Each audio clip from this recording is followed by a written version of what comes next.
Hello friends, welcome back to my channel. বন্ধুরা, আজকে আমি তোমাদেরকে দেখাবো একটা ইলেকট্রিক সাইকেল। এই ইলেকট্রিক সাইকেলটা আমি 2024 সালের নভেম্বর মাসে কিনেছি। আজকে আপনার 5-6 মাস হয়ে গেল কেনা। তো এই সাইকেলটা কেমন সার্ভিস দিচ্ছে, কত দাম পড়েছিল, সাইকেলটার মধ্যে কি কি আছে, সাইকেলটার মধ্যে কত অ্যাম্পিয়ারের ব্যাটারি আছে, কত ভোল্টের মোটর আছে, কত কি আছে আমি তোমাদেরকে আজকে বলবো। তো চলো ভিডিওটা শুরু করা যাক বেশি দেরি না করে।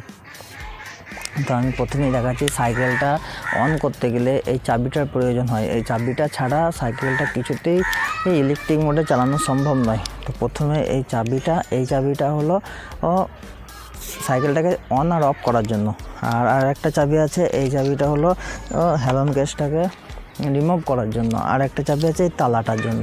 তো 3টে চাবি আছে। এই চাবিটা দিয়ে এখানে চাবিটা দিয়ে ঘোরালেই এটা অন হয়ে যাবে। তো এখানে একটা ছোট ডিসপ্লে আছে। আমরা এই চাবিটা ঘোরালেই সাইকেলটা স্টার্ট হয়ে যায়। আর এখানের মধ্যে দুটো সুইচ আছে, একটা এই লাইটের সুইচ আর একটা হর্নের সুইচ। তো এই হর্নের সুইচটা আমি টিপে দেখাচ্ছি, অনেকটা জোর আছে হর্নের সুইচটা। কেউ যদি রাস্তা দিয়ে যায় তাকে ভালোভাবে সাইড দেওয়া যায়। আর একটা আছে লাইটের সুইচ। দিনের বেলায় হয়তো লাইটটা অতটা বোঝা যাবে না, তবুও আমি দেখাচ্ছি লাইটটা জ্বালিয়ে, হয়তো ভিডিওতে বোঝা যেতেও পারে। তো আর এখানে একটা আছে মোবাইল স্ট্যান্ড। মোবাইল সাইকেল চালাতে গেলে তো মোবাইল এখানে রাখা যাবে, কোনো অসুবিধা নেই। আর একটা আছে বেল। তো এই দেখাচ্ছি যে আরও কী কী আছে সাইকেলের মধ্যে। এইটার মধ্যে আছে কন্ট্রোলার। এটা হলো হ্যালোন কেস, এটার মধ্যেই ব্যাটারিটা আছে। এটা হ্যালোন কেস, এটা রিমুভ করে 1তলা 2তলা 3তলার উপর নিয়ে গিয়ে চার্জ করা হবে, কোনো অসুবিধা হবে না চার্জ করতে। যাদের 3-4 তলার উপরে বাড়ি তাদের জন্য এটা খুবই সুবিধা। হ্যালোন কেসটার জন্য একটু দামটা বেশি পড়ে সাইকেলটার। আর এই হবে আছে একটা হব মোটর, 250 ওয়াটের একটা হব মোটর আছে। 36 ভোল্টের 250 ওয়াটের একটা হব মোটর আছে। আর তেমন কিছু নেই সাইকেলটার মধ্যে। সাইকেলটা এবার পিক আপ দিলেই সাইকেলটা চলতে শুরু করবে। এখানে আছে পিক আপ, বাইকের মতো। আমি দেখাচ্ছি ঘুরিয়ে সাইকেলটাকে, দেখুন বন্ধুরা সাইকেলটা কত স্পিডে ঘুরছে, বুঝতে পারছেন নিশ্চয়ই। আর এদিকে ব্রেক আছে, ব্রেকটা টিপলে সাইকেলটা বন্ধ হয়ে যাবে। আর অটো কাট ব্রেক সিস্টেম আছে, যদি যে কোনো একটা দিকে ব্রেক যদি টিপা হয় আর পিক আপ যদি অ্যাক্সেলেটার ঘোরানো হয় সাইকেলটা এগোবে না। আমি দেখাচ্ছি, যেমন এটা সামনের ব্রেক ধরেও যদি পিক আপ দিই ঘুরবে না, কিন্তু সামনের ব্রেক ছেড়ে দিলে পিক আপ দিলে ঘুরতে লাগবে। হেভি সিস্টেম করেছে সাইকেলটা।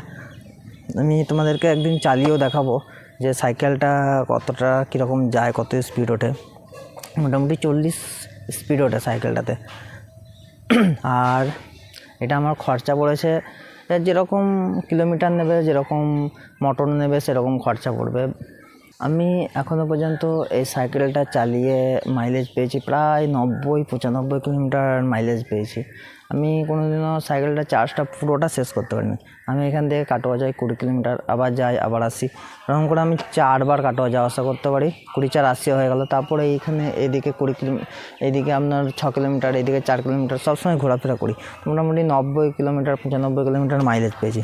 আমার ব্যাটারির সাইজটা হচ্ছে 36 ভোল্ট 15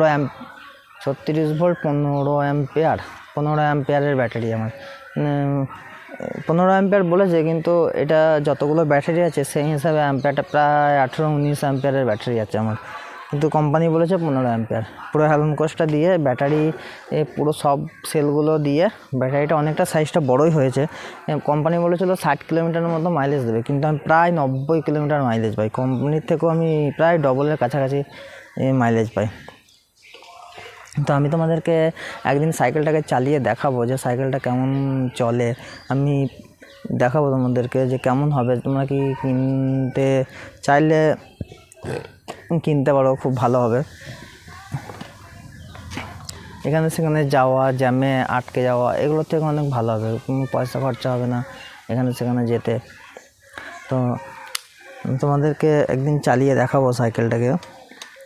তো নতুন এই সাইকেলটার নতুন আপডেট পেতে আমার চ্যানেলটাকে সাবস্ক্রাইব করবে, আর ফেসবুক থেকে দেখলে ফলো করবে। তো আজকের মতো এখানেই শেষ করলাম ভিডিওটা। পরবর্তী ভিডিওটা আসবে যে আমি এই সাইকেলটাকে তোমাদেরকে চালিয়ে দেখাবো সাইকেলটা। তো আজকের মতো বাই বাই।